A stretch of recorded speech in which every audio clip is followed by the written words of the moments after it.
Good morning. My self अखला और आज हम लेकर आए हैं आप लोगों के सामने काफ़ी शानदार जेईई एडवांस 2025 का सेशन थर्ड, जिसमें न्यूमेरिकल क्वेश्चन पूछा गया था। और इस बार जो न्यूमेरिकल क्वेश्चन आया था मोस्टली वो डिसिमल में भी था और कुछ न्यूमेरिकल मतलब एग्जैक्ट इंटीजर में भी था। तो हम लोग स्टार्ट करते हैं फर्स्ट क्वेश्चन के साथ। फर्स्ट क्वेश्चन दिया हुआ है, set of all relation R on set A B C D. एक सेट है मेरे पास, एक सेट है उसमें एलिमेंट्स कौन कौन सा है, A B C D E and F. Set है, उसमें से 6 एलिमेंट है और 6 एलिमेंट में से मेरे को एक रिलेशन फाइंड करना है जहां पर रिलेशन होना चाहिए मेरे पास वो रिफ्लेक्सिव भी हो और सिमेट्रिक भी हो। R contain exactly 10 elements. ध्यान रखना वो रिलेशन, अगर मैं पूछूं इससे कितना पॉसिबल रिलेशन हो सकता है तो 6 क्रॉस 6 का रिलेशन बनेगा। हम ऐसा देख सकते हैं इसका टोटल रिलेशन जो बनेगा कुछ ऐसा रहेगा। इसका टोटल रिलेशन जो रहेगा यहां पर थोड़ा सा एक बार बना लेते हैं। यहां पर ए बी ए सी ऐसे करके कितना सारा पेयर बनेगा, ए एफ तक जाएगा। और डायगोनली तुम्हारा अगर देखूं मैं तो यहां पर बी बी रहा होगा ऑर्डर पेयर, यहां पर सी C D D E E और एफ एफ। Diagonal 6 element. और इधर जो एलिमेंट है ए बी, तो यहां पर दूसरा एलिमेंट हम क्या लिखते हैं, बी और ए। अगर मैं ए सी है तो इसमें क्या होगा, सी ए, ऐसे तुम लिखोगे। और ये तुम्हारा डी ए होगा, एफ ई ए और लास्ट में होगा एफ ए। क्वेश्चन ये था कि मेरे को रिलेशन एग्जैक्टली 10 एलिमेंट्स वाला चाहिए, 10 एलिमेंट वाला चाहिए।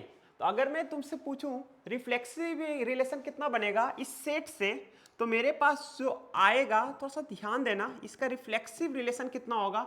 इन सभी का रिफ्लेक्सिव रिलेशन में तो खुद का मिरर इमेज, तो खुद का ए टाइप का, ए टाइप का कितना होगा इसमें देखना, तो ए, दूसरा होगा B B C C D D E E और एक एफ एफ। इतना रिलेशन तो मैंने कह सकते हैं कि ये सभी रिलेशन एग्जैक्टली वो जो रिलेशन कंटेंट मांग रहा है उसमें सिमेट्रिक भी हो और रिफ्लेक्सिव भी हो। तो इतना एग्जैक्टली 6 एलिमेंट, तो 6 ऑर्डर्ड पेयर इसमें आ चुका है। मेरे को और 4 एलिमेंट चाहिए, मेरे को और 4 एलिमेंट चाहिए, 4 एलिमेंट कह सकते हैं, 4 ऑर्डर पेयर चाहिए, 4 ऑर्डर पेयर चाहिए इस इंटायरली से जो मेरा सिमेट्रिक भी हो, जो मेरा सिमेट्रिक हो। हम ये कह सकते हैं ए बी टाइप का, ए बी का उल्टा बी ए, तो सिमेट्रिक मतलब ए बी होगा तो बी ए बी रहना चाहिए। तो हम इसी रिलेशन में से कोई 4 एलिमेंट को उठाना है, तो नंबर ऑफ वेज बताना है इसमें कितना होगा। इसमें पूछा है number of element in S, मतलब कि कितना वेज से हम लोग एलिमेंट को अरेंज कर सकते हैं। तो यहां पर थोड़ा सा ध्यान देना, अगर मैं ए बी को लेता हूं, फॉर एग्जाम्पल अगर मैंने ए बी को लिया, तुम्हारा ये रिलेशन फुलफिल होने के लिए बी ए को लेना मस्ट हो जाएगा, बी ए को लेना मस्ट हो जाएगा। अगर इसमें से कोई भी एलिमेंट अगर ए सी या ए डी या ए एफ लिया तो दूसरा एलिमेंट तुम कहोगे कि सर एफ ए लेना पड़ेगा। अगर मैंने लास्ट एलिमेंट एफ ए लिया तो थर्ड एलिमेंट तुम्हारा क्या होगा, ए एफ होगा। तो ये टोटल तुम्हारा रिलेशन कितना हो गया, इधर टोटल है तुम्हारा, इसमें टोटल है 6 और इधर होगा 4। तो इसका नंबर ऑफ वेज बताना है कि कितना होगा number of element in A delta. तो डेल्टा रिप्रेजेंट करता है वो चीज एलिमेंट एग्जैक्टली कितना ये होगा। तो सेट ऑफ ऑल रिलेशन बताना है, तो हम ये कह सकते हैं इधर मेरा टोटल 6 है, तो इधर टोटल मेरा 30 है। इसका रिलेशन 6 क्रॉस 6 मतलब टोटल 30 एलिमेंट में से इधर तुम्हारा 6 हुआ, तो इधर तुम्हारा 15 होना चाहिए, इस साइड तुम्हारा 15 एलिमेंट प्रेजेंट होना चाहिए, इधर भी तुम्हारा कितना 15 एलिमेंट, 15 और ये तुम्हारा 30 हो गया और ये तुम्हारा 6 36। तो अब तुमसे ये पूछा जाएगा इसमें से कोई भी 2 उठा सकते हो, मतलब यहाँ पर पता ये चलता है कि 15 एलिमेंट में से कोई भी 2 एलिमेंट को उठाओ तो उसके रिस्पेक्टिव में इधर भी 2 एलिमेंट आना ही चाहिए, क्योंकि वो रिलेशन तभी सिमेट्रिक होगा। तो हम कह सकते हैं 15 में से 2 ही एलिमेंट, 2 ही ऑर्डर पेयर को उठा सकते हैं। तो 15 में से 2 को सिलेक्ट करने का जो तरीका होगा, नंबर ऑफ वेज जो निकलेगा, 15 में से 2 को सिलेक्ट करना है।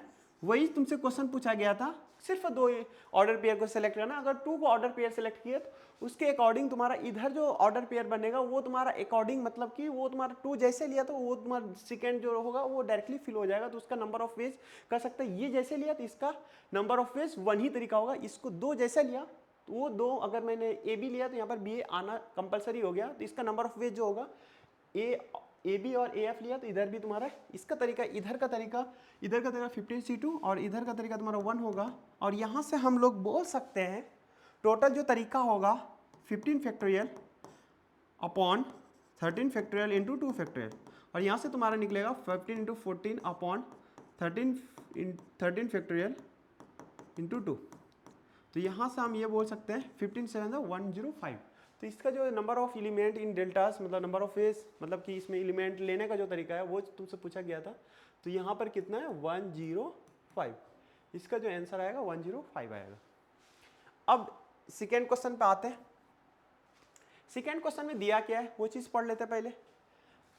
यहाँ पर दिया हुआ है ट्रायंगल PQR डिस्टिंक्ट पॉइंट है एंड XY प्लेन में, और वो तुम्हारा इसमें से XY प्लेन MN डिनोट करता है, MN वेक्टर जो डिनोट करता है फ्रॉम M to N, और OE denote as a zero vector.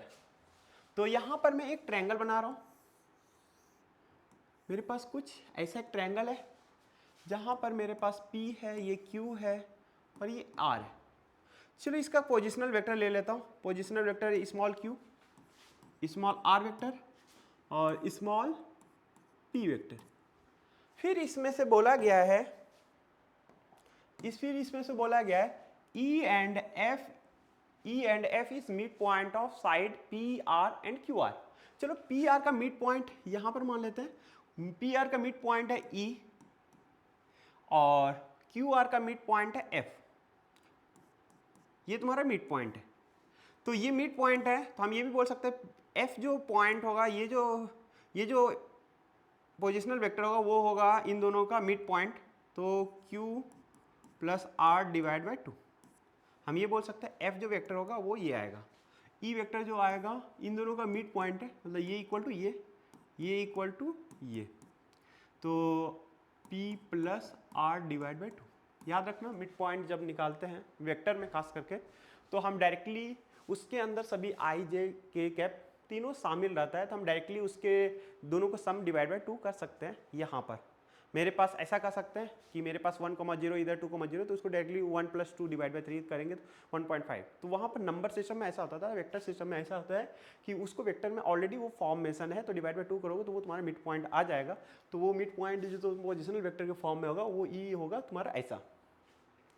अब एक रिलेशन दिया हुआ है SP, थोड़ा सा ध्यान देना, ये रिलेशन को थोड़ा सिंप्लीफाई कर लेते हैं।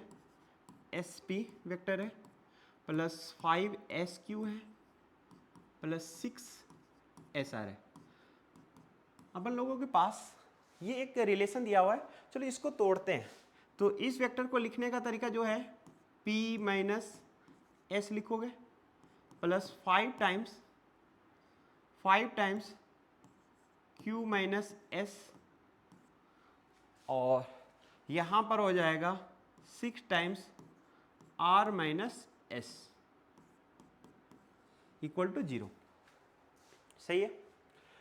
SP को हम लिख सकते हैं P माइनस S वेक्टर के फॉर्म में, Q minus S, R minus S। अब यहाँ से निकलता है मेरा, यहाँ पर थोड़ा सा ध्यान देना, यहाँ से कितना आता है वो चीज़ देख लेते हैं एक बार। तो S तुम्हारा कितना आ रहा है, -S minus 5S minus 6X, सभी को उस साइड भेज देता हूँ। तो हम ये कर सकते हैं, ये 6S यहाँ पर, ये तुम्हारा टोटल कितना हो जाएगा 12S, ठीक है। और P plus 5Q plus 6R ये तुम्हारा रहेगा। हम ये बोल सकते हैं इसमें से रिलेशन जो दिया था पोजिशनल वेक्टर के फॉर्म में, ये तुम्हारा कुछ ऐसा था। हम ये बोल सकते हैं p + 5q + 6r = 12s। अब क्वेश्चन बोला गया है कि value of length of line segment EF, इस लाइन का सेगमेंट का डिस्टेंस बताना है, ये लाइन सेगमेंट का ये वाला लेंथ, और एक S पॉइंट है। S पॉइंट कहां पर है, ये बोला गया इनसाइड द ट्रायंगल, कहीं पर भी S पॉइंट है, उस S का कोऑर्डिनेट हम बोल सकते हैं कि ये तुम्हारा कुछ इस फॉर्म में रहेगा। तो S = तुम जहां पर भी S आएगा तुम ये बोल सकते हो p + 5q + 6r / 12 रहेगा। ध्यान देना। तो length segment of EF means in दोनों का डिफरेंस, तो EF मीन्स F माइनस इन दोनों का डिफरेंस, इधर से तुम्हारा इधर को माइनस करना है। लेंथ सेगमेंट, क्वेश्चन जो पूछा गया था, value of length of EF upon length of ES। ध्यान देना, F माइनस S कह सकते हो कि F coordinate minus E coordinate upon में S coordinate means minus E coordinate. F minus E करोगे तो यहां से देखना, यहां पर भी P है, P + R और Q + R, यहां तक कोई दिक्कत नहीं है, P Q R, ठीक है। तो हम यहां पर अगर तुम अच्छे से देखोगे तो यहां पर भी R/2 है और यहां पर भी R/2 है, इन दोनों को डिफरेंस कर रहा हूं, तो मैं F माइनस E कर रहा हूं, तो Q/2 तुम्हारा फर्स्टली रहेगा, Q/2 रहेगा, R/2 कैंसिल आउट हो जाएगा, तो यहां से P/2 बचेगा। तो हम ये बोल सकते हैं Q/2 और P/2, यहां पर ये तुम्हारा रहेगा अपॉन में ये मॉड में रहेगा, और S माइनस E, तो S माइनस S तुम्हारा दिया हुआ है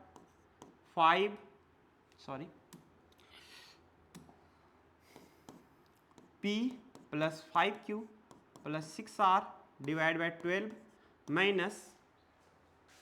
माइनस E तुम्हारा क्या है, p + r / 2। इसको सॉल्व कर देना है मेरे को। तो सॉल्व करने के बाद मेरे को जो निकलेगा, यहां पर जो निकलेगा, थोड़ा सा इसको इरेज करता हूं मैं,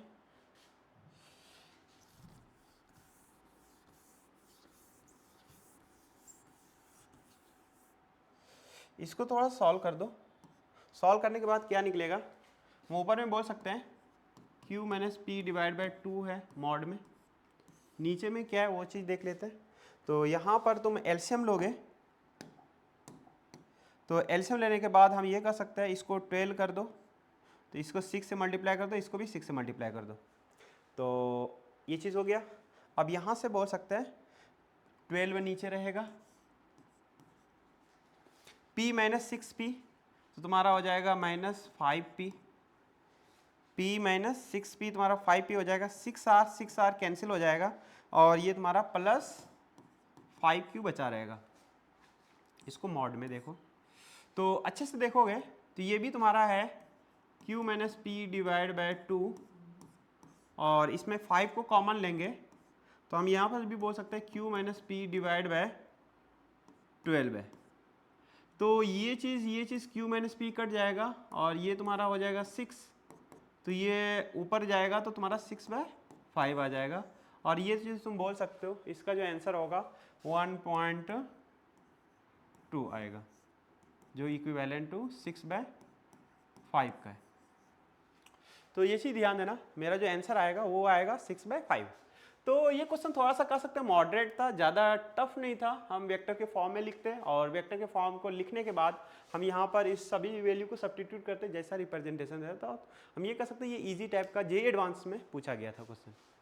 इससे पहले जो क्वेश्चन आया था उसका भी आंसर कुछ अप्रॉक्सीमेशन तुम्हारा जो आया था वो था न्यूमेरिकल वैल्यू, मतलब कि इंटीग्रल वैल्यू था, लेकिन यहाँ पर डेसिमल वैल्यू आना स्टार्ट हो गया।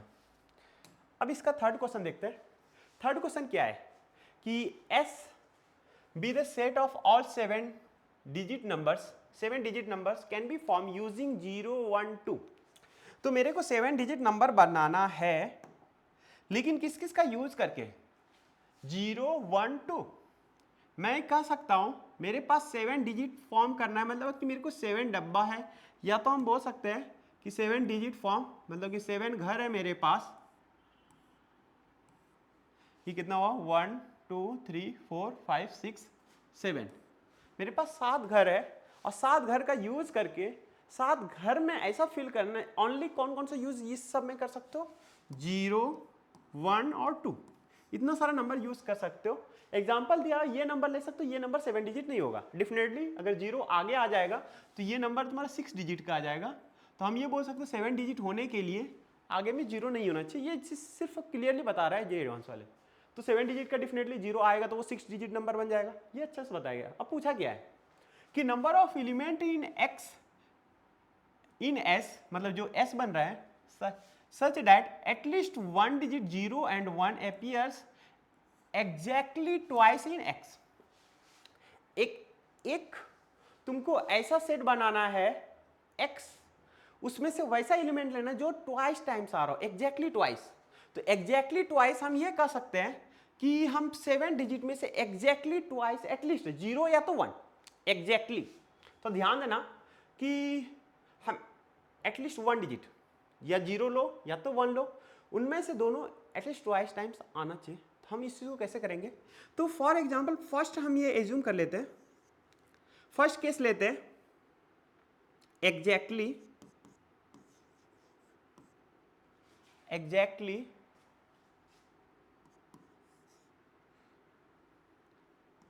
2 टाइम्स 0 0 अगर आ रहा हो, वो केस देख लेते हैं। फर्स्टली एग्जैक्टली 0 0 आ रहा हो, तो एग्जैक्टली 0 0 आने का जो चांसेस होगा, थोड़ा ध्यान देना, 0 0 2 बार, एक ऐसा 7 डिजिट का नंबर बनाना है एग्जैक्टली 0 0 कितना बार आ रहा हो, 2 बार।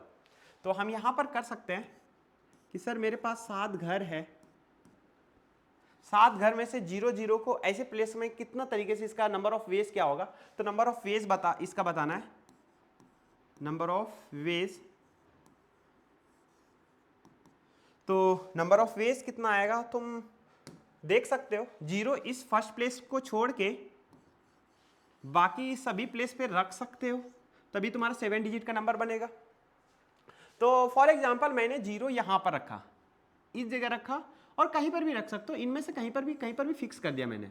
तो मैंने जैसे ही इस जगह फिक्स किया, तो 0 रखने का जो तरीका होगा, 0 को प्लेस करने का जो तरीका होगा, वो कितना घर में भर सकते हैं, 6 में से कहीं पर भी 2 0 को फिल कर सकते हैं। हम ये बोल सकते हैं 62 तरीके से हम लोग इसको फिल कर सकते हैं, 62 तरीके से 0 को फिल कर दिया। बाकी सब जगह पर 0 को छोड़ के बाकी कुछ भी आ सकता है। तो इस पे तुम्हारे पास आने का जो चांसेस होगा, इस वाले घर पे जो चांसेस होगा, इस वाले घर पे तुम या तो 1 रखो या तो 2 रखो, इस वाले घर पे भी 1 और 2 कुछ भी रख सकते हो, इस वाले घर पे भी 1 और 2 रखने का चांसेस है, इस पे भी 1 और 2, इस पे भी तुम कह सकते हो 1 या 2 आ सकता है। हम ये कह सकते हैं बाकी सब जगह पर 2 2 तरीके से आ सकता है, 2 2। तो हम ये कह सकते हैं नंबर ऑफ वेज जो होगा 62, ये एक ही तरीका से तो नंबर 1 कर सकते हो, ये एक तरीका हो गया। अब इस पे क्या होगा, 2 2 2 2 2, सबको मल्टीप्लाई करेंगे, जब तक वर्क कंप्लीट नहीं होता तब हम लोग क्या करते हैं, मल्टीप्लाई करते हैं। तो 2 पे पावर कितना होगा, 5। ये तो 0 का केस हो गया। ऐसे ही एग्जैक्टली 1 भी तो लाना है, लेकिन ऐसा केस नहीं लेना जहां पर 0 भी 2 बार आ रहा हो और 1 भी 2 बार आ रहा हो, उसको हटाना पड़ेगा। तो हम ये कह सकते हैं नंबर ऑफ वेज यहां से जो निकल के आता है, 62 का वैल्यू कितना होता है, 62, तो 6 × 5 डिवाइड बाई 2, तो वो तुम्हारा आ जाएगा 15, 5 × 3 15 इंटू यहाँ से तुम्हारा आ जाएगा 16 32। तो ये तुम्हारा आंसर यहाँ से आएगा 15 × 2 कितना हो गया 30, और ये तुम्हारा हो गया 48। तो 480 तुम्हारा आंसर रहेगा। क्लियर है? तो यहां पर जो आंसर आएगा 480 आएगा, 0 फिल करने का तरीका। तो अब दूसरा केस देखते हैं। यहां पर मैं ये काउंट नहीं कर रहा हूं, यहां पर ऐसा भी केस आया होगा जहां पर कि 1 2 बार आ रहा हो, उसको अलग करना है। अभी हम ऐसा एग्जैक्टली मतलब कि 2 0 आने का जो संभावना है, 1 के बारे में नहीं सोच रहे, 2 के बारे में नहीं सोच रहे, वो तरीका है 480 केस। अब दूसरा केस हम देखते हैं जहां पर कि एग्जैक्टली 2 टाइम्स 1 1 आ रहा हो, कितना एग्जैक्टली 2 टाइम्स 1 1 आ रहा हो।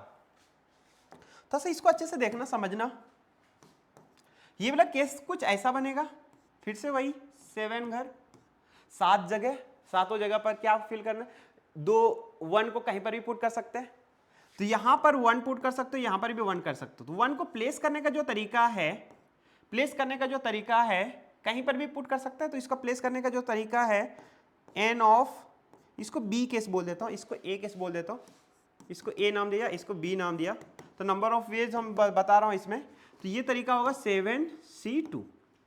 हम ये कर सकते हैं 7 में से 2 कोई भी जगह पर आ सकता है, और ये कर सकते हैं, और फिर इस जगह पर, और इस जगह पर 0 1 0 2 0 2 करके आते रहेगा, और ये कितना बार आएगा, तो यहां पर 2 घर ले लिया तो 5, तो हम ये बोल सकते हैं कि 2 पे पावर 5 तरीके से फिल कर सकते हैं। क्या ये सही आंसर है, क्वेश्चन ये है। लेकिन एक केस तो डेफिनेटली इसमें से एक केस ऐसा भी आया होगा जहां पर ये 1 1 कुछ इधर आया होगा और इस जगह फर्स्ट प्लेस पे 0 आ गया होगा। तुम वैसा भी केस काउंट कर रहे हो जिस केस में, तो ध्यान देना, जिस केस में मैं वैसा केस का बात कर रहा हूं, बी केस में जब तुमने ये इस टाइप का केस लिया, तूने ध्यान देना 7 प्लेस है, यहां पर तुमने 1 और यहां पर 1 रखा, तो इस जगह 0 2 आने का प्रोबेबिलिटी है, इस जगह भी 0 2 आने का प्रोबेबिलिटी है, इस जगह भी 0 2 आने का प्रोबेबिलिटी है। कितना घर है, 1 2 3 4 5 6 7। तो टोटल केस तुमने देख लिया कि टोटल केस जो होगा n ऑफ b वो आएगा कि सर यहाँ पर 7 7 में 7 घर में से 2 कहीं पर भी जा सकता है, तो 7c2 तरीके से होगा, तो 7c2 इंटू 1, ये नंबर ऑफ वेज हो गया 1 को रखने का। अब मल्टीप्लाई 2 पे पावर 5 कि सर उस जगह पर उस सब घर पे 0 2 0 2 0 2 करके फिल करते जाएगा, तो वहां पर कर सकते हैं कि टोटल जो तरीका होगा, इसका 2 तरीका, इसका 2 तरीका, मल्टीप्लाई कर देंगे, कुछ भी फिल कर सकते हो। अब क्वेश्चन यहां पर यह आता है कि एक काउंट तुमने किया जिसमें से काउंटिंग वो वाला केस हुआ जिसमें से फर्स्ट प्लेस पे अगर 0 आ गया होगा, अगर तुम 1 को इधर रखे, ध्यान देना ये वाला केस मैं बोल रहा हूं जहां पर 0 को फर्स्ट प्लेस पे अगर रख दिया होगा तूने, ये केस काउंट नहीं कर सकते हो जो इसमें इंक्लूडेड है। 0 2 यहां पर आएगा तो ये टोटल केस इंक्लूडेड है, उसमें से कुछ केस को माइनस करना पड़ेगा। वो केस कौन सा होगा, जब 0 फर्स्ट प्लेस पे हो। तो 0 फर्स्ट प्लेस पे होने के बाद ये 1 को प्लेस करने का तरीका कितना हो वो देख लेते हैं, वो केस को डिलीट कर देंगे, डिलीट मीन्स हटा देंगे। तो 1 को फिल करने का तरीका अब जो तुम्हारा होगा, 7 में से एक घर तो पहला प्लेस को फिक्स कर दिया, तो इसमें से 6c2 सही है, 6c2 मतलब कि 6 में से 2 जगह 6 जगह में से 2 को फिल 2 प्लेस पे फिल करने का जो तरीका होगा वो होगा 6c2 मल्टीप्लाई 2 पे पावर। अब ध्यान दो 2 पे पावर यहां पर कितना होगा, यहां पर तो 1 हुआ, तो 2 पे पावर यहां पर 2 तरीका, यहां पर भी 2 तरीका, तो जगह कितना बचा, 6 में से 2 ले लिया तो 4 बचा, तो 2 पे पावर 4।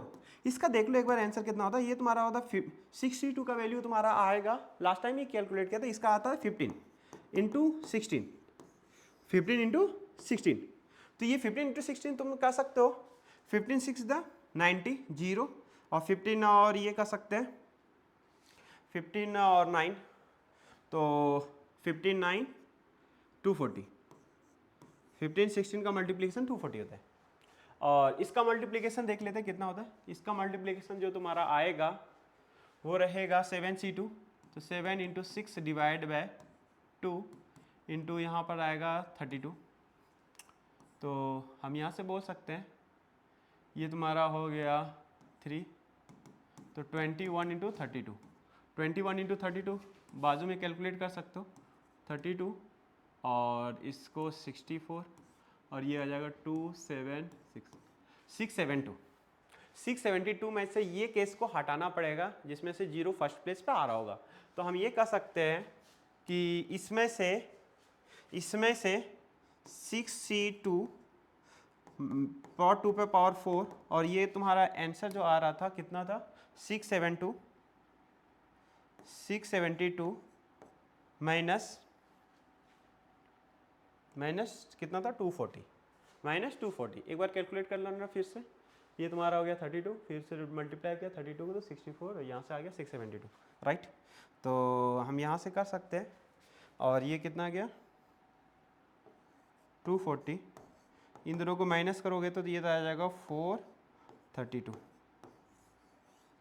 ये तुम्हारा एग्जैक्टली 1 एग्जैक्टली 2, मतलब कि एग्जैक्टली 2 टाइम्स 0 आ रहा है, एग्जैक्टली 2 टाइम्स 1 आ रहा है। अब ऐसे केस को माइनस करना पड़ेगा जिसमें एक थर्ड केस बना रहा हूँ, जिसमें से 0 2 टाइम्स आ रहा होगा एंड 1 भी 2 टाइम्स आ रहा होगा। ध्यान देना ये केस कैसा बनेगा, कुछ ऐसा देखो, ठीक है। इसमें भी दो केस बनेगा कि फर्स्ट प्लेस पे अगर तुम टोटल केस काउंट करते हो, दो तरीका है कि फर्स्ट प्लेस पे 1 रखो, फर्स्ट प्लेस पे 2 रखो, बाकी सब काउंट करो। या तो एक तरीका ये है कि पूरा टोटल काउंट कर लो, मेरे पास टोटल कितना है 7 तरीका है, 7 फैक्टोरियल अपॉन 0 2 टाइम्स आ रहा है तो 2 का फैक्टोरियल रिपीटेशन है, 1 का फैक्टोरियल, और तुम्हारे 0 0 जैसे ही पुट कर दिया यहाँ पर 0 0 1 1, तो डेफिनेटली 2 जो आएगा वो तुम्हारा कितना बार आया होगा 3 टाइम्स। थोड़ा सा ध्यान देना, ये 7 है तो 3 टाइम्स आ गया होगा। अब ये काउंटिंग जब कर रहे हो तो इसमें से एक गलती ये है कि 0 फर्स्ट प्लेस पे आ रहा होगा, 0 तुमने फर्स्ट प्लेस पे काउंट कर लिया तो उसको हटाना पड़ेगा। तो जब 0 इस प्लेस पे होगा तो बाकी सब जगह पर काउंटिंग करना है। तो बाकी सब जगह कह सकते हैं कि सर बाकी जब फिल करने का जो तरीका होगा वो 6 फैक्टोरियल होगा, और 6 फैक्टोरियल में से यहाँ पर कह सकते हैं 2 फैक्टोरियल इंटू 3 का फैक्टोरियल, 2 तुम्हारा कितना बार 3 टाइम्स। तो यहाँ से देख लो इसका कैलकुलेशन कितना आता है। तो ये जब कैलकुलेट करोगे तो तुम्हारा कुछ यहाँ से थोड़ा सा कैलकुलेशन लेंदी है, 7 इंटू 6 इंटू 5 इंटू 4 और 3 फैक्टोरियल तो नीचे से कट जाएगा, तो यहाँ से 4 हुआ, ये 4 कटा, और यहाँ से तुम्हारा देखो कितना आता है 30 इंटू 7, तो ये आ गया 210।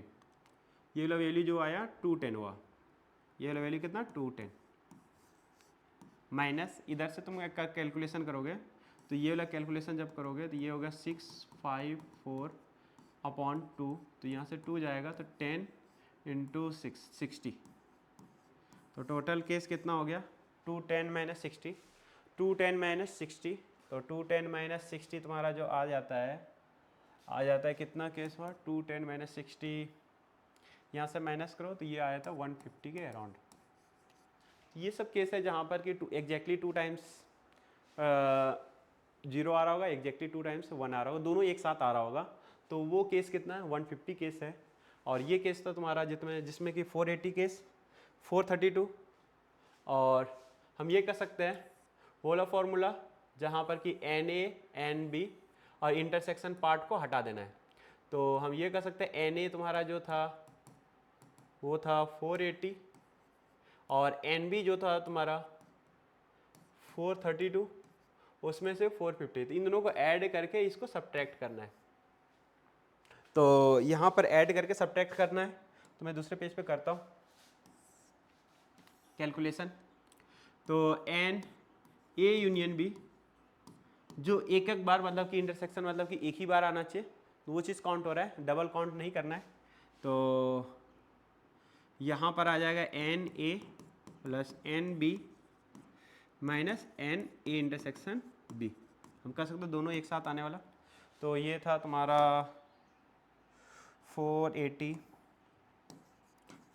प्लस 432 माइनस 150, इन दोनों को ऐड करो तो हो जाएगा 219 150, तो ये तुम्हारा हो जाएगा 2 1 में 5 तुम्हारा 6 11 में 5 6, और यहाँ पर आ जाएगा 8 में 1 762, टोटल केस इसका जो आ रहा है वो आ रहा है 762, ये चीज़ ध्यान देना, इसका आंसर कितना आ रहा है 762, तो इसका जो आंसर होगा 762 होगा, ध्यान देना। अब आते हैं, थोड़ा सा ये टाइम लिया, अब नेक्स्ट क्वेश्चन पे आते हैं। नेक्स्ट क्वेश्चन क्या है, नेक्स्ट क्वेश्चन है लिमिट से क्वेश्चन है और लिमिट में दिया हुआ है एक्स टेंडिंग टू 0 और 1/x³ alpha by 2 0 to x 1/t² dt plus beta x cos x। थोड़ा सा ध्यान आ रहा होगा यहाँ पर कौन सा थ्योरम लगेगा, उसका यूज़ करके हमको फाइंड करना है। तो अगर x टेंडिंग टू 0 पे अगर देखा जाए तो नीचे 0 0 है, ऊपर में देखना है तो 0 से 0 अगर मैं देखूँ इसका, इस वाले का वैल्यू अगर देखोगे तो 0 से लेकर 0 से इंटीग्रेशन करोगे तो ये कंप्लीटली 0 होगा, इधर भी 0 रखो तो 0, तो ऊपर में भी 0 नीचे भी 0, तो 0/0 फॉर्मेट है। 0 से लेकर 0 तक अगर तुम इंटीग्रेशन करते हो तो ये तुम्हारा कंप्लीटली 0 देगा, 0 इंटू समथिंग कॉन्स्टेंट 0 और ऊपर में, तो ये कह सकते हैं कि 0/0 फॉर्मेट है तो इसको डिफ्रेंशिएट कर सकते हैं। तो डिफ्रेंशिएट करेंगे तो वहाँ से निकलेगा तुम्हारे पास लिमिट x टेंडिंग टू 0, नीचे का डिफ्रेंशिएशन थोड़ा सा ध्यान देना क्या हो जाएगा 3x², ऊपर में जो डिफ्रेंशिएशन होगा कांस्टेंट का तो डिफ्रेंशिएशन करना नहीं है अल्फा बाय 2, और उसमें जब डिफ्रेंशिएशन करते हो तो यूज़ करो और यूज़ करने के बाद तुम्हारा क्या हो जाएगा उसका डिफ्रेंशिएशन, इंटीग्रेशन का डिफ्रेंशिएशन, तो 1/1 - x² ये रहेगा और प्लस उसका differentiation beta times x cos x, तो x का डिफ्रेंशिएशन करोगे तो यहाँ पर cos x बचेगा और cos x का डिफ्रेंशिएशन माइनस साइन x, तो माइनस x साइन x और इक्वल टू 2। अगर तुम अच्छे से चेक करोगे ये टेंडिंग टू 0 है और 0 है और ऊपर में भी टेंडिंग टू 0 करेंगे तभी मेरा एग्जैक्टली एक लिमिटिंग वैल्यू देगा 0/0 फॉर्मेट होने के बाद, नहीं तो ये कंप्लीटली अनडिफाइंड रहेगा। तो मेरा ये टेंडिंग टू 0 है और ये भी 0 है, तो 0/0 फॉर्मेट देखना है। तो इसका वैल्यू x = 0 पे क्या आ रहा है वो चीज़ देख लेते हैं। 0 कब होगा, तो इसमें जब 0 पुट करोगे तो 0 पुट करोगे तो यहाँ पर 0 पुट करोगे तो 1/1, तो यहाँ से आएगा अल्फा बाय 2। ध्यान देना मैं थोड़ा सा कैलकुलेशन इस साइड कर लेता हूँ, तो यहाँ से आएगा अल्फा बाय 2 और इसमें 0 पुट करोगे तो ये कम्प्लीटली 0 और ये 1, तो प्लस बीटा = 0, ये की रिलेशन ये आया। ठीक है, अल्फा प्लस बीटा चाहिए तो यहाँ पर अल्फा प्लस 2 बीटा = 0, तो यहाँ पर अल्फा प्लस बीटा चाहिए तो वो चीज़ नहीं निकला। फिर दोबारा डिफ्रेंशिएट करेंगे, 0/0 फॉर्मेट है तो लिमिट x टेंडिंग टू 0, ध्यान देना यहाँ पर इसका डिफ्रेंशिएशन क्या हो जाएगा 6x हो जाएगा, सही है। अब इसका डिफ्रेंशिएशन अगर देखोगे तो अल्फा बाय 2 अंदर का डिफ्रेंशिएशन करोगे तो नीचे हो जाएगा 1 - x² to the whole square, first difference 0 minus 2x, तो यहाँ पर प्लस हो जाएगा -2x का डिफ्रेंशिएशन, इस पूरे कंप्लीट डिफ्रेंशिएशन तो माइनस माइनस प्लस, तो ये हो जाएगा 2x, ये डिफ्रेंशिएशन कर दिया और प्लस यहाँ पर रहेगा बीटा टाइम्स cos x का डिफ्रेंशिएशन होता है माइनस साइन x। अब x साइन x का डिफ्रेंशिएशन करेंगे तो फर्स्टली x का करते हैं तो उसमें आ जाता है माइनस साइन x, और जब तुम साइन x का करोगे तो x बचा रहेगा तो cos x होगा, साइन x का तो माइनस x cos x, ये तुम्हारा रहेगा। अब इसका वैल्यू फाइंड करना है 0/0, तो ये भी 0 है, तो हम यहाँ पर अगर अच्छे से देखोगे = 2 दिया हुआ है, तो थोड़ा सा एक बार देख लेते हैं कितना आ रहा है।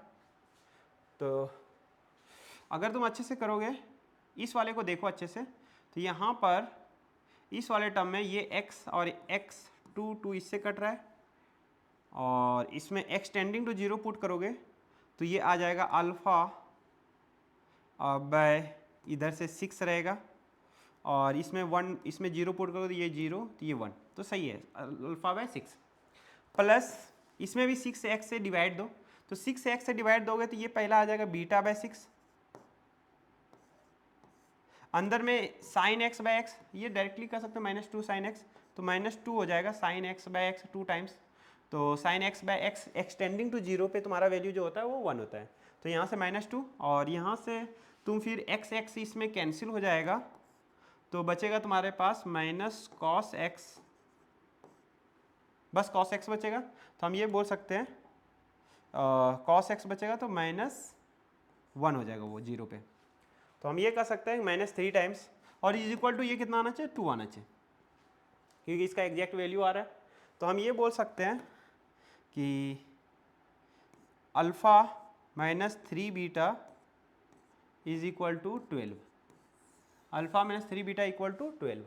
तो यहाँ पर देखो alpha plus 2 beta is equal to 0, alpha -3 beta is equal to 12।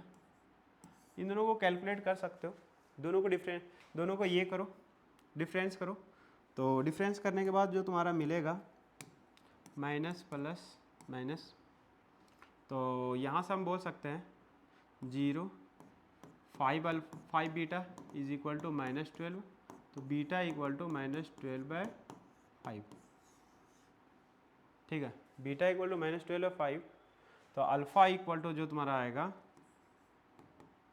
Alpha equal to जो आएगा यहाँ से देख सकते हो -2 बीटा है, तो -2 मल्टीप्लाई कर दो तो -24 प्लस 24/5।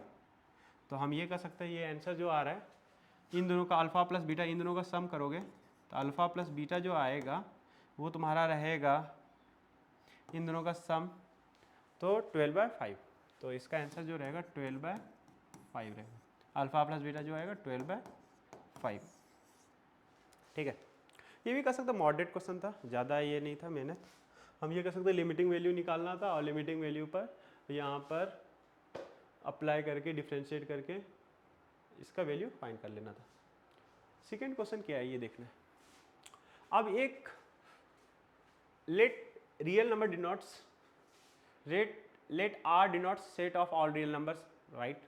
और function R to R such that f(x) greater than 0, first बोला गया f(x) greater than 0, x belonging to R, and f of x plus y, f of x plus y is equal to f of x into f of y। ध्यान देना, हम लोग class में भी पढ़ते हैं, ये तुम्हारा कुछ जो f of x जो आता है वो तुम्हारा आता है a पे पावर x। ध्यान देना, मतलब कि डायरेक्टली बोल सकते हैं, इसका जो ये आता कैसे है तो डेफिनेटली वो यूजुअल क्लास जो नॉर्मल क्लास हो उसमें बताया जाता है। तो अब आते हैं, ये तुम्हारा कुछ f of x तुम्हारा ये दिया हुआ है, और फिर कुछ रिलेशन दिया है f of a31, इसको कुछ मान लो p मान लेते हैं, p पे पावर x, a यहाँ पर भी यूज हो रहा है तो कंफ्यूजन है ना, तो p पे पावर x माना मैंने, तो f of a31 is equal to 64 times f of a25, ये दिया हुआ है। और एक रिलेशन दिया है कि 1 से लेकर 50 तक इसका वैल्यू जो होता है इतना दिया हुआ है, then find the value of f of 1। तो डेफिनेटली तुम्हें फर्स्टली जो भी रिलेशन है उससे एक कुछ सॉल्व करके बताना पड़ेगा। तो यहाँ पर f of a31 का मीनिंग क्या है, a1 a2 a3 a4 a5 क्या है, ये एक अर्थमेटिक प्रोग्रेशन है, AP में है। तो a of a31 का मीनिंग ये हुआ कि a प्लस 30d, ये चीज़ बोला गया है कि a plus 30d is equal to 64 times f of a plus 24d। AP वाला फॉर्मूला यूज़ कर लिया मैंने, और हम f ऑफ x हमने माना p पे पावर x, माना नहीं मतलब ये इक्वेशन जो रिप्रेजेंट करता है वो चीज़। तो p पे पावर हम ये बोल सकते हैं कि f of x equal to a p पे पावर x है, तो इसमें x यहाँ पर a प्लस 30 रखेंगे तो ये तुम्हारा हो जाएगा is equal to 64 times p पे पावर a प्लस 24d, सही है। तो हम क्या करते हैं, इन दोनों को डिवाइड कर देते हैं इधर, तो डिवाइड करेंगे तो p पे power a plus 30d upon p पे power a plus 24d is equal to 64 आना चाहिए। और इसको जब सॉल्व करोगे तो इन दोनों को माइनस कर दो, तो इन दोनों को माइनस करो तो a तुम्हारा कैंसिल हो जाएगा 30 में, तो ये तो p पे पावर 6d आ गया, p पे पावर 6d इक्वल टू 64, तुम ये कर सकते हो 2 पे पावर 6 है। तो हम ये भी बोल सकते हैं कि p पे पावर d इस पे पावर 6 इज इक्वल टू 2 पे पावर 6। तो हम ये बोल सकते हैं यहाँ से कि p पे पावर d जो रहा होगा वो रहा होगा 2। हम इतना सा बोल सकते हैं कि यहाँ पर पावर को सेम किया तो इसके जो बेस है वो सेम होना चाहिए, तो p power d equal to 2। एक रिलेशन यहाँ से आया, ये रिलेशन कितना यूजफुल है ये आगे चल के पता चलेगा। फिर इसको हम इसमें यूज़ करेंगे। तो यहाँ पर दिया हुआ है f ऑफ a1 1 से लेकर 50 तक, तो सिग्मा ऑफ, मैं नेक्स्ट पेज पे कर रहा हूँ, क्या दिया हुआ है, सिग्मा ऑफ आई 1 से लेकर 50 तक लेकर गया है, और इसका वैल्यू जो दिया हुआ है 3 इंटू 2 पे पावर 50 प्लस 1, कुछ ऐसा दिया हुआ है, देख लो एक बार फिर से। 25 है, सॉरी, यहाँ पर क्या दिया है, 25 दिया हुआ है, 25 प्लस 1। चलो, तो ए आई है F of A I, F of A I नहीं है, ये एफ ऑफ ए आई है। तो फंक्शन तो मेरे को पता है p पे पावर x है, तो 1 से लेकर 50, तो हम ये बोल सकते हैं p पे पावर a बोल सकते हैं फर्स्टली, p पे पावर a प्लस d बोल सकते हैं, p पे पावर a प्लस 2d बोल सकते हैं। ऐसे करके तुम्हारे पास p plus a plus 49d हो जाएगा, इज इक्वल टू, मुझे क्यों लग रहा है ये, हाँ 3 टाइम्स, ये जो दिया हुआ है 3 टाइम्स, ठीक है, ये दिया है 3 इंटू 2 पे पावर 25 प्लस 1, कुछ ये दिया हुआ है। तो हमको इसको सॉल्व करना है, तो हम यहाँ पर सॉल्व कर सकते हैं इजीली। p पे पावर a को कॉमन लिया तो हम ये बोल सकते हैं फर्स्टली में a 1 बचा, इसके पास मल्टीप्लाई के फॉर्मेट में कर सकते हो, ये जो रहता हमेशा p पे पावर a इंटू p पे पावर d, तो यहाँ पर p पे पावर d बचेगा, तो p पे पावर 2d प्लस p पे पावर 3d, ऐसे करके p पे पावर 49d ये रहेगा। जब तुम फर्दर सॉल्व करोगे तो p पे पावर a, ये तुम्हारा कुछ दिख रहा है जीपी वाला सीरीज। अगर तुम देखोगे अच्छे से, जीपी वाला सीरीज कैसे बोला गया कि इसका कॉमन रेशियो PD है, इसका भी PD है, इसका भी PD है, दोनों को डिवीजन करोगे तो PD। तो हम ये बोल सकते हैं ये जीपी वाला सीरीज है। जीपी वाला सीरीज का फॉर्मूला क्या था, जीपी का फॉर्मूला जो था a इंटू आर पे power n minus 1 upon R minus 1, sum of GP ये था। a तुम्हारा 1 है और r तुम्हारा है PD है, और इस पे पावर कितना टोटल टर्म्स है 50 टोटल, और minus 1 upon PD minus 1 is equal to 3 into 2 पे पावर 25 प्लस 1। यहाँ तक तो कोई दिक्कत नहीं है। तो PA और PD का वैल्यू यहाँ पर निकाला था 2, तो अगर तुम देखोगे 2 इसमें जाकर पुट करोगे, यहाँ पर 2 पुट करो तो ये हो जाएगा 2 पे पावर 50 माइनस 1 अपॉन में 1 हो गया, और ये कह सकते हैं 3 इंटू 2 पे पावर 25 प्लस 1। चलो बढ़िया है। तो यहाँ तक जब देखा मैंने, यहाँ तक कैलकुलेट किया तो p पे पावर a का वैल्यू भी निकल गया मेरे को पास। तो p पे पावर a का वैल्यू जो निकलेगा 3 इंटू 2 पे पावर 25 प्लस 1 अपॉन 2 पे पावर 50। तो इसको भी तोड़ सकते हो a का स्क्वायर प्लस b का स्क्वायर में, तो तोड़ोगे तो तुम्हारा a पे पावर 25 माइनस 1 a पे पावर 25 प्लस 1 में कन्वर्जन हो जाएगा।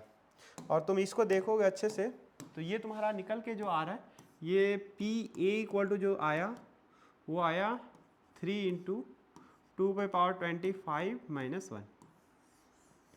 PA पता है, PD पता है, अब जो तुमसे पूछा जाएगा वो तुम आराम से बता सकते हो। और वो पूछा क्या गया है तो से एक बार देख लेते हैं। पूछा गया था i इक्वल टू 6 से लेकर 30 तक f ऑफ ए आई, तो i से लेकर 30 तक f ऑफ ए आई, 6 से लेकर 30 तक, तो 6 से लेकर 30 तक। तो तुमसे क्वेश्चन पूछा गया था, पी डी का वैल्यू याद रखना, पी डी का वैल्यू 2 था और पी ए का वैल्यू जो था 3/2 पे पावर 25 - 1। ये दो यूज़ होने वाला है।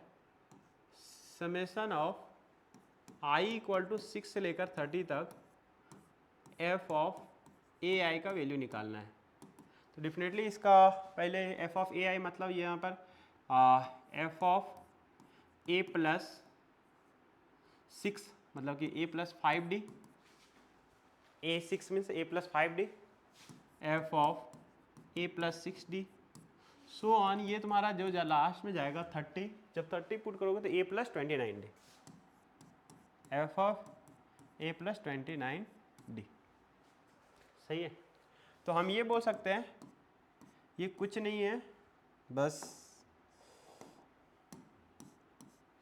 तो थोड़ा सा ध्यान देना, ये तुम्हारा क्या आता है, p पे पावर a + 5d, p पे power a + 6d, p + a पे पावर 7d, ये सो ऑन तुम्हारा a + p पे पावर a पे पावर 29d, ये चीज़ रहेगा। और जब तुम इसको अच्छे से देखोगे तो फिर से तुम कॉमन ले सकते हो, पी ए कॉमन लिया, यहाँ तक कि 5d को भी कॉमन ले सकते हो, ये तुम्हारा 1 हो गया, p पे पावर d हो गया, p पे पावर 2d हो गया, सो ऑन। p पे पावर लास्ट में जो बचेगा वो तुम्हारा रहेगा 29, तो 29 उसमें से माइनस हुआ तो 24d हो जाएगा। टोटल बोल सकते हैं 25 टर्म्स है। फिर से हम ये बोल सकते हैं ये p पे पावर a है मल्टीप्लाई p पे पावर d और इस पे पावर 5, और तुम इसको अच्छे से कैलकुलेट करोगे तो यहाँ पर फिर से तुम्हारा फर्स्ट टर्म तुम्हारा 1 है और कॉमन रेशियो पी डी है, पी डी पे पावर 25 - 1 अपॉन में पी डी -1, और ये चीज़ तुम्हारा जो आया जाएगा, पी ए का वैल्यू जो है 3 × 2 पे पावर 25 - 1, पी डी है 2 पे पावर 5, और इसका वैल्यू तो 2 है, तो 2 पे पावर 25 - 1 अपॉन 1, और तुम इसमें देख पा रहे होगा ये और ये कैंसिल आउट, और इन दोनों का मल्टीप्लिकेशन, तो ये तुम्हारा 32 × 3 96, तो इसका आंसर जो था 96 था। सही है। तो इस क्वेश्चन का जो आंसर था वो था 96।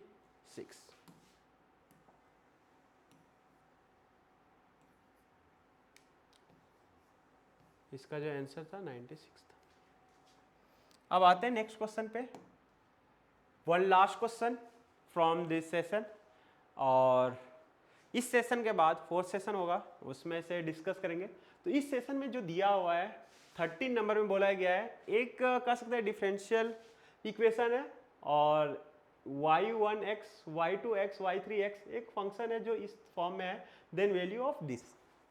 तो पहले देख लेते हैं y1, y2, y3 इन तीनों का मल्टीप्लिकेशन है, तो पहले y1, y2, y3 निकाल लेते हैं। तो यहाँ पर तुम इस क्वेश्चन को देखोगे, थोड़ा सा रीअरेंज करता हूँ, उस क्वेश्चन को रीअरेंज करोगे तो हम ये बोल सकते हैं कि इसको उस साइड लेकर चले जाओ, तो यहाँ पर तुम्हारा जो निकल के आएगा, थोड़ा सा एक बार देख लो, dy1 upon dx is equal to 0। एक अच्छी बात है 1 पे ही चेक करना है, तो हम एक बार में भी चेक कर सकते हैं, ये एक अच्छा तरीका है। अगर अलग अलग वैल्यू दिया होता तो हम अलग अलग डिफरेंशियल इक्वेशन यूज करते और वहाँ से IF इंटीग्रेटिंग फैक्टर निकालते, फिर उसके बाद सॉल्व करके सबका अलग अलग तरीके से करते। यहाँ पर एक अच्छी बात है कि 1 1 1 चेक कर रहे हैं तो हम डायरेक्टली एक बार यूज कर सकते हैं। तो यहाँ पर हम इसको इस साइड लेकर आएंगे तो sin x का होल स्क्वायर इंटू y1 है, और y1 को इस साइड लेकर आ जाओ, dx को उधर लेकर आ जाओ, तो तुम्हारा क्वेश्चन तुम्हारा ऐसा हो जाएगा, रीअरेंज करो तो dy1 upon y1 is equal to sine x to the whole square into dx हो जाएगा। उसको रीअरेंज किया फर्स्ट वाले को, सेकेंड वाले को रीअरेंज करोगे तो dy2 upon y2 is equal to cos x to the whole square dx। फिर इसको भी रीअरेंज करो तो यहाँ पर तुम्हारा आ जाएगा third number dy3 upon y3 is equal to 2 minus x cube upon x cube और dx। ठीक है, जब तुम इसको लिख रहे हो तुम ये भी बोल सकते हो ये क्वेश्चन तुम्हारा हो गया 2/x³ -1 और dx। यहाँ पर क्या करते हैं, तीनों को सम कर देते हैं। यहाँ पर क्या करते हैं, तीनों को सम कर देते हैं।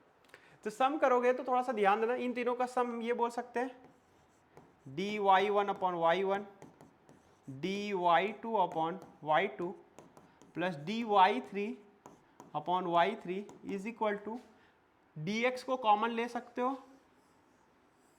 इन तीनों में है तो इधर sine square x plus cos square x और यहाँ पर -1 है तो इसका वैल्यू 1 -1 बचा, तो ये बचेगा तुम्हारा 2/x³ dx, बस इतना सा बचेगा।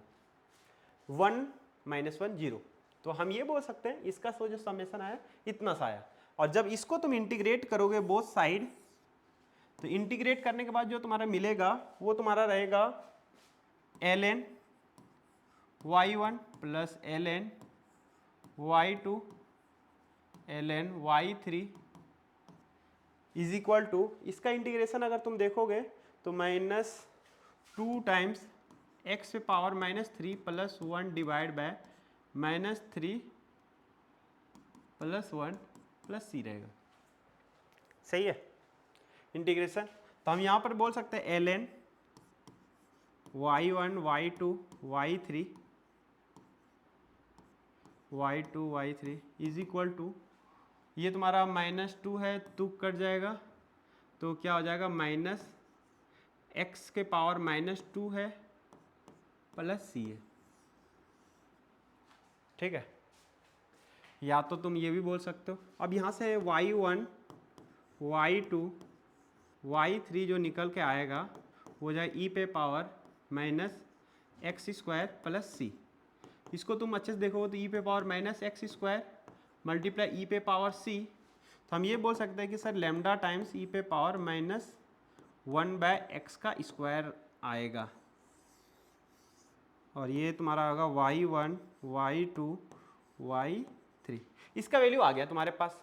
जब इसका वैल्यू आया, ये तुम्हारा एक y1 y2 y3 का वैल्यू आ गया।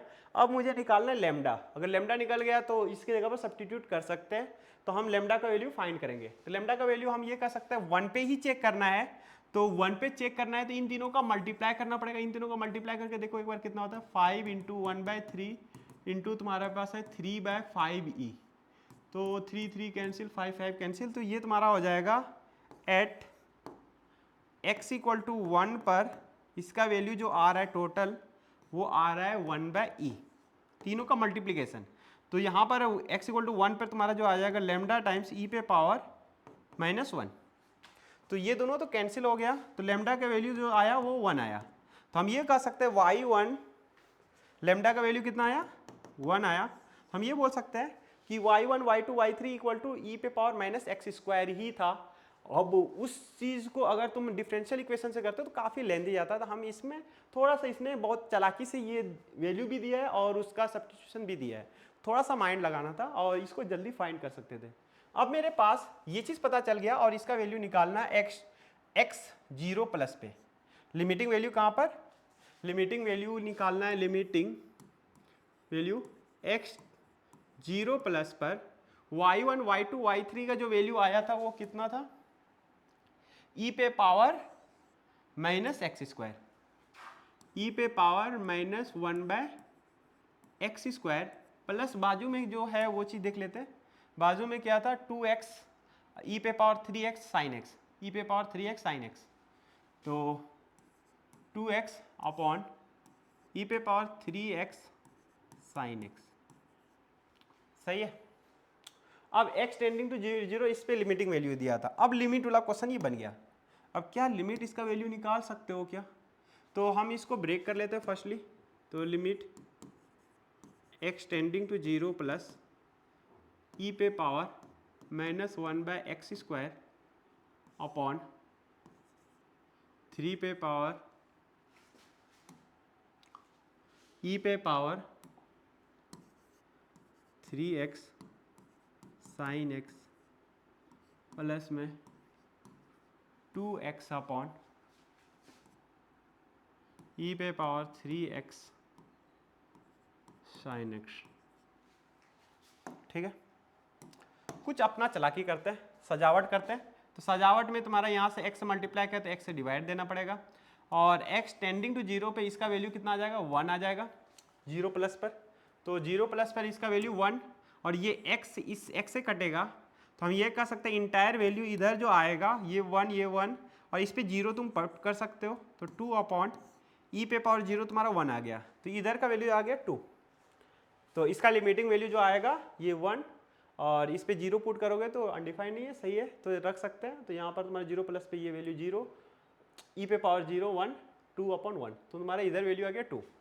अब आते हैं इस पे। तो इस पे अगर चेक करोगे तो तुम्हारा जो वैल्यू आएगा वो देख लेते हैं। तो इसमें भी हम करते हैं x से मल्टीप्लाई x से डिवाइड। तो ये वैल्यू आ गया 1 0 प्लस पे। तो साइन x को मेनली हटा रहा हूँ। तो यहाँ से पता चला कि sir limiting x tending to 0 plus ये 1 अपॉन ई पे पावर 1/x² हो जाएगा, ई पे पावर 3x हो जाएगा। हम ये कह सकते हैं x को लिखने का तरीका जो लिखा हो ना, तो 1/x भी लिख सकते हो। ठीक है, अगर मैं इसका लिमिटिंग वैल्यू निकाल लूँ तो इधर तुम्हारा 0 प्लस पे तो ये वैल्यू 1 दे रहा है, तो इसका वैल्यू अगर मेरा वैल्यू निकल जाए कि लिमिटिंग x टेंडिंग टू 0, इस इंटायर का वैल्यू कितना आएगा तो मेरा काम बन जाएगा। किसका? Limit x tending to 0 plus पर e पे पावर 1/x² अपॉन e पे 1/x, ये कितना आएगा? हम ये बोल सकते हैं 0 जैसे रखा, ये तुम्हारा e पे पावर इन्फिनिटी केस है, तो हम इसको मैं चेंज कर देता हूँ h में। तो h टेंडिंग टू इन्फिनिटी कर देता हूँ, तो e पे पावर तुम्हारा हो जाएगा h² अपॉन और e पे पावर h, ये upon h tending to infinity. तो यहाँ से हम इसका वैल्यू फाइंड कर सकते हैं जब टेंडिंग टू इन्फिनिटी होगा। अब इन्फिनिटी बाई इन्फिनिटी, तो इसको डिफ्रेंशिएट कर दो, तो ई पे पावर, तो ये कितना हो जाएगा? ई पे power h² into 2h upon 1 हो जाएगा। इन्फिनिटी बाई इन्फिनिटी केस है, तो यहाँ पर इन्फिनिटी पुट करोगे तो ये तुम्हारा हो जाएगा इनफाइनाइट। तो इसका लिमिटिंग वैल्यू कितना आ जाएगा? इनफाइनाइट। अनडिफाइंड ही इन्फिनिटी है, तो हम ये बोल सकते हैं ये तुम्हारा इंटायर वैल्यू क्या है? इन्फिनिटी पे टेंड कर रहा है। ये वैल्यू कहाँ पर कर रहा है? इन्फिनिटी पे टेंड कर रहा है। और समथिंग अपॉन इन्फिनिटी ये टेंडिंग टू 0 हो जाएगा। Something upon tending to infinity तुम्हारा क्या होगा? 0 हो जाएगा, और प्लस 2, ये इंटायर वैल्यू कितना दिया? 2 दिया। तो हम ये कह सकते हैं इसका जो वैल्यू आएगा 2 आएगा। तो इस क्वेश्चन का जो आंसर होना चाहिए वो आना चाहिए 2। तो होप सेक्शन सी का सभी क्वेश्चन हम लोग डिस्कस कर चुके हैं। जो तुम्हारा क्वेश्चन स्टार्ट होता है वो है 8 से लेकर 13 तक, और इसमें से देखा गया है कुछ क्वेश्चन का आंसर जो आ रहा था वो डिसिमल में भी आ रहा था, और कुछ क्वेश्चन का आंसर एक इंटीजर टाइप में भी आ रहा था। तो इस बार थोड़ा सा वेरिएशन डाला है, और इसके साथ हम इस सेशन को अभी एंड करते हैं। Okay, bye.